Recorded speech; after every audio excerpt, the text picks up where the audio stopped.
Comme second point, pour évaluer cette situation tout à fait inédite, eh bien, évoquons la situation sécuritaire sous tension au Yémen. L'implantation d'Al-Qaïda est mon premier point. Le Yémen est devenu depuis la fin des années 2000 la succursale d'Al-Qaïda dans la péninsule arabique. Le Yémen avait déjà fourni un important contingent de combattants au djihad international depuis la guerre d'Afghanistan entre 1979 et 1989. Près de la moitié des prisonniers regroupés par les Américains à Guantanamo après les attentats de 2001 étaient de nationalité yéménite. Présents majoritairement en Arabie Saoudite à l'origine, les djihadistes d'Al-Qaïda ont migré vers le Yémen. AQPA, Al-Qaïda en péninsule arabique, est né en 2009 de la fusion d'Al-Qaïda en Arabie Saoudite et Al-Qaïda au Yémen. N'oublions pas que Mohamed Ben Laden, père d'Oussama, est un Yéménite qui a émigré en Arabie Saoudite. Les liens d'organisation terroriste avec ces deux pays donc, ont toujours été plus que ténus. Le fils de Ben Laden, Hamza, avait rappelé en mai 2016, donc il a 23 ans, sa volonté de venger son père. « Nous allons, disait-il, continuer à vous frapper et à vous viser dans votre pays et à l'étranger en représailles à votre oppression des peuples de Palestine, d'Afghanistan, de Syrie, d'Irak, du Yémen, de Somalie et des autres terres musulmanes qui n'y ont pas survécu. » Le Yémen est donc une terre d'accueil des djihadistes, mais aussi une terre qui est visée par les djihadistes, même si le gouvernement saleh avait tenté d'enrayer le phénomène.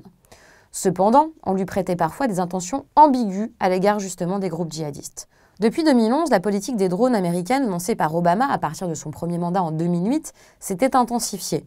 L'utilisation de drones armés a permis de neutraliser plusieurs dizaines de chefs de l'organisation terroriste installés au Yémen.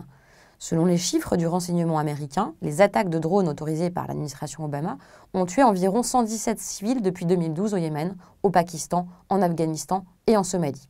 Plusieurs dizaines donc pour le Yémen. Suite au terrible attentat revendiqué par l'État islamique à Sanaa ayant fait 142 morts en mars 2015, le président sunnite Abdrabbuh Mansour Hadi avait souligné sa volonté de se battre contre les djihadistes, chose qu'il est en train de faire. Deuxième point sur la situation actuelle. Les groupes terroristes implantés au Yémen sont les premiers bénéficiaires de la dégradation de la situation sécuritaire depuis le début de l'année 2015. L'organisation Al-Qaïda, donc dans la péninsule arabique, AQPA, a progressivement étendu son emprise sur la province orientale du pays, l'Hadramaout. AQPA, bien que déstabilisé par la perte de la ville de Mukalla le 26 avril dernier, continue de consolider donc son assise territoriale dans la province orientale. Daesh, l'État islamique, poursuit sa stratégie d'attentats ciblés et a revendiqué les 2 attentats commis en décembre 2016 à une semaine d'intervalle contre une caserne à Aden, dont le bilan s'élève encore une fois à 80 victimes. Donc, ces événements sont récurrents avant le déclenchement de la guerre civile, mais les enlèvements, tentatives d'enlèvement, les assassinats d'étrangers, des diplomates demeurent tout à fait fréquents.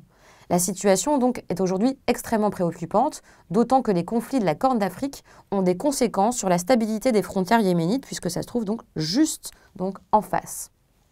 Il sera intéressant d'évaluer durant les prochains mois quelle sera l'attitude des États-Unis à l'égard du Yémen pour comprendre comment la situation peut évoluer.